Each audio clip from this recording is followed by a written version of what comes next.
کون سی علامات ہیں جن سے پتہ چلتا ہے کہ ایک خاتون کا جو ایگ ہے، جو میچور ایگ ایک مہینے میں ایک بنتا ہے، وہ ریلیز ہو چکا ہے یا نہیں.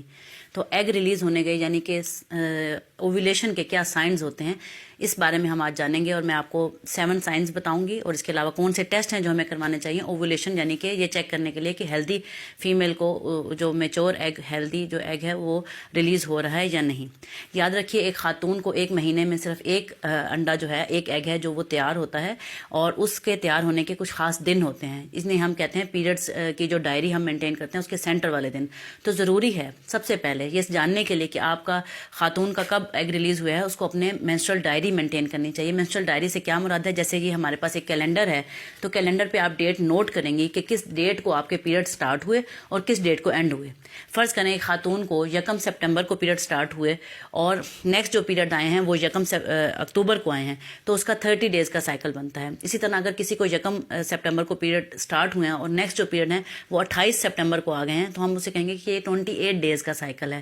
تو اپنے سائیکل کی لینتھ کو جاننا ضروری ہے، کیونکہ سائیکل کی لینتھ سے ہمیں پتہ چلتا ہے کہ اس کے جو درمیان کے دن ہوتے ہیں، یعنی کہ اس کو آپ 2 پہ ڈیوائڈ کر لیں تو ہاف ڈیز، یعنی اگر ایک کسی خاتون کا 28 ڈیز کا سائیکل ہے تو 14ویں دن اس کا ایگ ریلیز ہونے کا زیادہ چانس ہے. لیکن یہ پورا ہفتہ جو ہے یہ گولڈن پیریڈ کہلاتا ہے، اس میں کسی بھی ٹائم ایگ ریلیز ہو سکتا ہے، لیکن زیادہ چانس درمیان کے دن کے ہیں. اس طرح اگر خاتون ہے اس کے 32 دن کا سائیکل ہے، یعنی کہ 1 سپٹمبر کو اس کو پیریڈ آئے اور اگلے مہینے اکتوبر کی 2 یا 3 تاریخ کو آئے، تو یہ 32 ڈیز کا سائیکل بن گیا.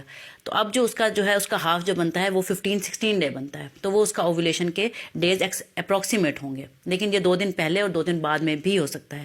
تو اپنی مینسٹرل ڈائری یا اپنے پیریڈس کی ڈائری مینٹین کریں اور اس کا سینٹر والے دن کو نوٹ کر لیں.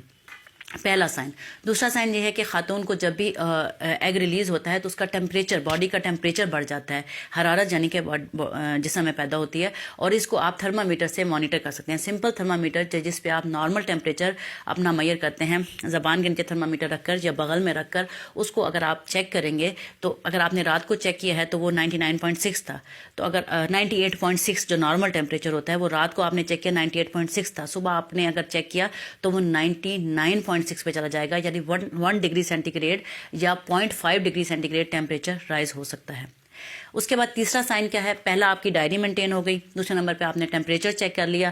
آپ کو اپنی باڈی پہ بہت غور کرنا پڑتا ہے. کچھ خواتین میں بریسٹ ٹینڈرنیس ہوتی ہے، یعنی کہ بریسٹ میں یا چھاتی میں درد ہوتی ہے، اور کچھ میں پیٹ کے نچلے حصے میں درد ہوتی ہے، جسے ہم کہتے ہیں پین لور ایبڈومن.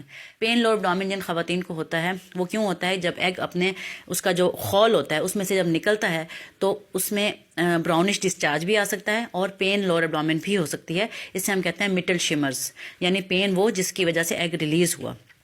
کچھ خواتین کو میں یہ پین اتنا سویئر ہوتا ہے کہ وہ وامٹنگ بھی کر سکتا ہے. اس کے علاوہ فیمیل کا ڈسچارج ہے، اگر ہم اس کو دیکھیں تو وہ انڈے کی سفیدی کی طرح تھن ہو جاتا ہے، اسٹریچیبل ہو جاتا ہے اور سٹکی ہو جاتا ہے، یعنی کہ وہ چپچپا ہو جاتا ہے اور تھن ہو جاتا ہے اور بالکل انڈے کی سفیدی کی طرح کلر لیس ہو جاتا ہے.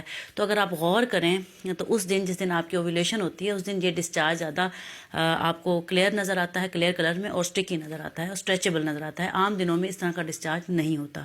اس کے علاوہ کچھ خاص قسم کے ٹیسٹ ہیں جو ہمیں بتاتے ہیں کہ اوویلیشن کیسے ہوتی ہے. جیسے کہ مارکیٹ میں اوویلیشن کٹس اویلیبل ہوتی ہیں. اوویلیشن کٹ جسٹ لائک جیسے آپ پریگنینسی ٹیسٹ چیک کرتے ہیں، اس طرح اوویلیشن کٹ کے ذریعے آپ یورین کا کچھ سیمپل اس کٹ کے اوپر ڈالتے ہیں، تو آپ کو اگر 2 لائنز نظر آ جائیں تو اس کا مطلب ہے کہ اوویلیشن آپ کی ایکسپیکٹڈ ہے 24 سے 48 گھنٹے میں ہونے والی ہے.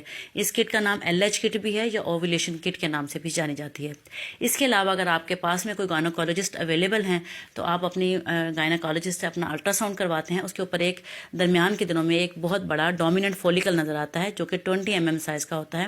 یہ فولیکل زیادہ تر vaginal ultra sound, trans vaginal scan پہ نظر آتا ہے، اور یہ بھی ایک سائن ہوتا ہے کہ ایگ میچور ہو چکا ہے اور اب وہ ریلیز ہونے والا ہے ودن 24 سے 36 یا 48 آور کے اندر، یعنی 1 سے 2 دن کے اندر ایگ ریلیز ہونے والا ہے جب اس کا سائز میکسیمم ہو جاتا ہے، جو کہ جسے ہم کہتے ہیں ڈومیننٹ فولیکل.